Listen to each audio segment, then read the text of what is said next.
എല്ലാവർക്കും നമസ്കാരം. ഇന്ന് ക്രിസ്തുമസാണ്.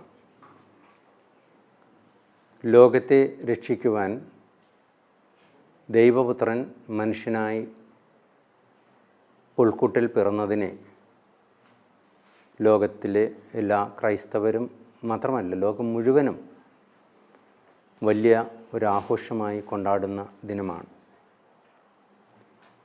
ഈ ദിനം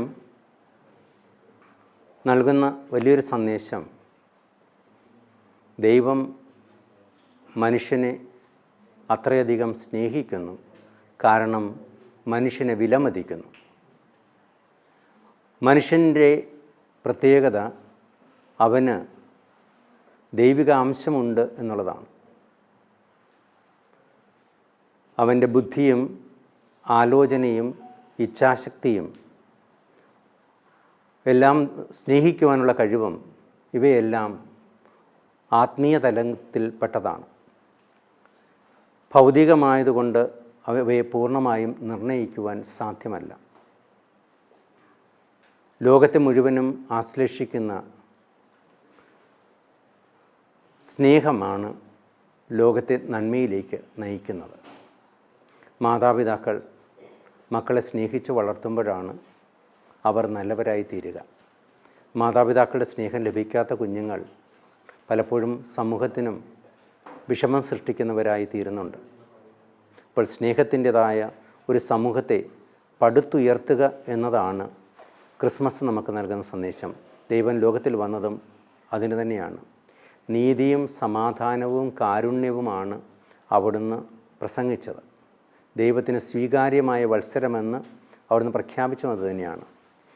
രോഗികളെ സുഖപ്പെടുത്താനും അന്ധർക്ക് കാഴ്ച നൽകാനും ബന്ധിതരെ മോചിക്കുവാനുമൊക്കെ ഉള്ള അവിടുത്തെ ദൗത്യം അവിടുന്ന് ഏറ്റു പറയുമ്പോൾ, പ്രവാചകന യേശയ വഴി നേരത്തെ അത് മുൻകൂട്ടി പറയുമ്പോൾ ലോകത്തിന് മുഴുവനും നൽകുന്ന ഒരു സദ്വാർത്തയാണ്. ആ സദ്വാർത്തയുടെ ആരംഭം തന്നെ മാലാഖമാർ യേശുവിൻ്റെ ജനനത്തിൽ ഏറ്റുപറയുന്നുണ്ട്. ഭൂമിയിൽ സന്മനസ്സുള്ളവർക്ക് സമാധാനം. ദൈവം മഹത്വപ്പെടുന്നത് ഭൂമിയിൽ സമാധാനമുള്ളപ്പോഴാണ്. യുദ്ധവും കലാപവും വിദ്വേഷമുള്ളിടത്തല്ല, സ്നേഹവും ക്ഷമയും ശാന്തിയും ഉള്ളിടത്ത്, സ്നേഹവും സമാധാനവും ശാന്തിയും നീതിയും ഉള്ളിടത്താണ് പുരോഗതിയും ഉണ്ടാവുന്നത്. ഇല്ലെങ്കിൽ സമൂഹം മുരടിച്ചു തന്നെ പോകും. ആർക്കും ഒറ്റയ്ക്ക് ജീവിക്കാനാവില്ല, സമൂഹമായി ജീവിക്കാനാവുകയുള്ളൂ. പരസ്പരം അംഗീകരിച്ചുകൊണ്ട് മുന്നോട്ട് നീങ്ങാൻ സാധിക്കുകയുള്ളൂ. ഈ സന്ദേശം നൽകുന്നത് എല്ലാവരുടെയും തുല്യതയാണ്, മനുഷ്യർ തമ്മിലുള്ള തുല്യത. അത് ആത്യന്തികമായിട്ടുള്ള തുല്യത തന്നെയാണ്. കഴിവുകളിൽ വ്യത്യാസമുണ്ടാവാം, പക്ഷേ ആ കഴിവുകളെയൊക്കെ ഉപയോഗിക്കേണ്ടുന്നത് മനുഷ്യൻ്റെ നന്മയ്ക്ക് വേണ്ടിയാണ്. ഈ പൊതു നന്മയ്ക്ക് വേണ്ടിയാണല്ലോ രാഷ്ട്രങ്ങളും സമൂഹങ്ങളും സംഘടനകളും എല്ലാം പ്രവർത്തിക്കുന്നത്. നാം മനുഷ്യൻ്റെ പൊതു നന്മയ്ക്ക് വേണ്ടി പ്രവർത്തിക്കുമ്പോൾ അത് മനുഷ്യ സ്നേഹത്തിൻ്റെ കാരുണ്യത്തിൻ്റെ പ്രവൃത്തികളിലൂടെ പ്രകടമാകുന്നു. ഏറെ പ്രത്യേകിച്ചും ദുരന്തങ്ങളും പ്രയാസങ്ങളും ഉണ്ടാകുമ്പോൾ മനുഷ്യൻ്റെ നന്മ വളരെ പ്രത്യേകമായി പ്രകടമാകാറുണ്ട്. ഈ അടുത്ത് തന്നെ ഉദയംപേരൂരിൽ വെച്ച് നടന്ന ആക്സിഡൻറ്റിൽ 3 ഡോക്ടർമാർ ചെയ്ത ശ്ലാഘനീയമായ ജീവകാരുണ്യ പ്രവൃത്തി. എങ്കിലും അതിലൊരാൾ മരിച്ചതായി ഇന്ന് വാർത്തയിൽ ഞാൻ കണ്ടു. സങ്കടമുണ്ടെങ്കിലും ആ ആളുകൾക്ക് ആശ്വസിക്കാവുന്നത് ആരെന്നറിയാതെ പോലും പരസ്പരം സഹായിക്കുവാനും സ്നേഹിക്കുവാനും പരിചരിക്കുവാനുമുള്ള ഈ നല്ല മനസ്സ് എല്ലാ മനുഷ്യരുടെ ഉള്ളിലുണ്ട്. പക്ഷേ അതിന് വിപരീതമായി ഇന്ന് പല ചിന്താരീതികളും മനുഷ്യൻ്റെ ഉള്ളിലേക്ക് കടത്തി വിട്ടുകൊണ്ട് ചില പ്രത്യേക ഗ്രൂപ്പുകൾ പ്രവർത്തിക്കുന്നുണ്ട്. അങ്ങനെയുള്ള ഗ്രൂപ്പുകളാണ് മതവിദ്വേഷം വളർത്തുന്നത്. ഏറെ പ്രത്യേകിച്ചും വഴിയോരത്ത് ക്രിസ്മസിൻ്റെ ആഘോഷത്തിൻ്റെ ഭാഗമായി ക്രിസ്മസ് പാപ്പയുടെ തലപ്പാവും അങ്ങനെയുള്ള വസ്തുക്കളുമൊക്കെ വിറ്റുകൊണ്ടിരുന്ന ഒരു കൂട്ടരെ പ്രത്യേകമായ ഒരു സമൂഹത്തിൻ്റെ തീവ്രവാദികളെന്ന് തന്നെ പറയാം. അവരിറങ്ങി വന്ന് അവരെ ആട്ടിയോടിക്കുന്നു. ഈ സംസ്ഥാനത്ത് അല്ലെ ഈ രാജ്യത്ത് ഇവിടെ ഞങ്ങൾ മാത്രമേ ഉള്ളൂ ക്രിസ്തു മതം വേണ്ട, ക്രിസ്തു മതത്തിൻ്റെ ഒരു ചിഹ്നങ്ങളും ഇവിടെ കൊടുക്കാൻ പാടില്ല, ക്രിസ്മസ് ആഘോഷം വേണ്ട എന്ന് പറയുന്നത്.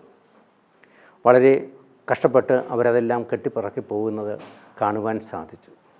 അങ്ങനെ ഭയപ്പെടുത്തിക്കൊണ്ടും വിഷമിപ്പിച്ചുകൊണ്ടുമൊക്കെ ആളുകളെ മാറ്റി നിർത്തുമ്പോൾ അവിടെ സ്നേഹം വളരുകയില്ല. സ്നേഹം വളർന്നില്ലെങ്കിൽ ആ സമൂഹം വളരുകയില്ല. ഏതാനും പേർക്ക് ഉള്ള സാമ്പത്തികമായ മെച്ചം മാത്രമേ ഉണ്ടാവും, പക്ഷേ അത് രാജ്യത്തെ തളർത്തുകയും നശിപ്പിക്കുകയാണ് ചെയ്യുക. രാജ്യത്തെ സ്നേഹിക്കുന്നവൻ യഥാർത്ഥത്തിൽ ദൈവത്തെ സ്നേഹിക്കുന്നവനാണ്. രാജ്യത്തെ സ്നേഹിക്കുന്നവൻ രാജ്യത്തിലെ ഏറ്റവും പാവപ്പെട്ടവനെയും രാജ്യത്തിലുള്ള എല്ലാ മനുഷ്യരെയും ഒരുപോലെ കണ്ട് സ്നേഹിക്കുന്നവൻ. അവിടുത്തെ വൈവിധ്യങ്ങളിലെല്ലാം ഐക്യം കാണുന്ന വ്യക്തിയാണ്. യൂണിഫോർമിറ്റി അല്ല, യൂണിറ്റിയാണ് നമുക്ക് ആവശ്യം. ഐക്യമാണ് നമുക്ക് ആവശ്യം, ഐക്യരൂപ്യമല്ല എന്ന് ഓർമ്മിപ്പിക്കുകയാണ് കർത്താവിൻ്റെ ജനനം പോലും. അവിടുന്ന് ജനിച്ചത് സമയത്ത് വന്ന ആട്ടിടയന്മാർ, ഏറ്റവും പാവപ്പെട്ടവർ, അവിടത്തേക്ക് കാണുവാനായിട്ട് ദൂരങ്ങളിൽ നിന്ന് വന്ന യഹൂദർ പോലുമല്ലാത്ത രാജാക്കന്മാർ, അങ്ങനെ വൈവിധ്യമാർന്നൊരു ജനസമൂഹമാണ് ദൈവത്തിൻ്റെ മുമ്പിൽ ഒരുമിച്ച് കൂടുന്ന, മനുഷ്യനായവൻ്റെ മുമ്പിൽ ഒരുമിച്ച് കൂടുന്ന, ശിശുവിൻ്റെ മുമ്പിൽ ഒരുമിച്ച് കൂടുന്നത്. അതേ, നമ്മുടെ രാജ്യത്തെയും നമ്മുടെ ലോകത്തെയും രക്ഷിക്കണമെങ്കിൽ നാം സ്നേഹത്തോടെ, സഹവർത്തിത്വത്തോടെ, പരസ്പരം സ്നേഹിച്ചും മനസ്സിലാക്കിയും ഉൾക്കൊണ്ടും ജീവിക്കാൻ നമുക്ക് സാധിക്കണം. ആരെയും വിശ്വാസത്തിൻ്റെ പേരിലോ നിറത്തിൻ്റെ പേരിലോ സമ്പത്തിൻ്റെ പേരിലോ ലിംഗത്തിൻ്റെ പേരിലോ ഒന്നും മാറ്റി നിർത്താതെ എല്ലാവരും ഉൾക്കൊണ്ട് മുന്നോട്ട് പോകുവാനുള്ള ഒരുമയുടെ സന്ദേശമാണ് ക്രിസ്മസ് നൽകുന്നത്. പുൽക്കൂട്ടിൽ വലിയവനും ചെറിയവനുമില്ല, എല്ലാവരും ദൈവത്തിൻ്റെ മക്കളാണ്. ആ ബോധ്യത്തോടെ ഒരുമിച്ച് ജീവിക്കുവാൻ ഈ ക്രിസ്മസ് നമ്മെ സഹായിക്കട്ടെ.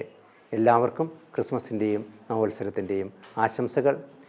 പുതിയ വർഷം പ്രത്യാശയോടുകൂടെ സ്നേഹത്തോടെ ഒരുമിച്ച് നമ്മുടെ നാടിൻ്റെയും ദേശത്തിൻ്റെയും മാത്രമല്ല നമ്മുടെ സഹോദരങ്ങളുടെ നന്മയ്ക്ക് വേണ്ടി പ്രവർത്തിക്കുവാൻ ദൈവം നിങ്ങളെ അനുഗ്രഹിക്കട്ടെ.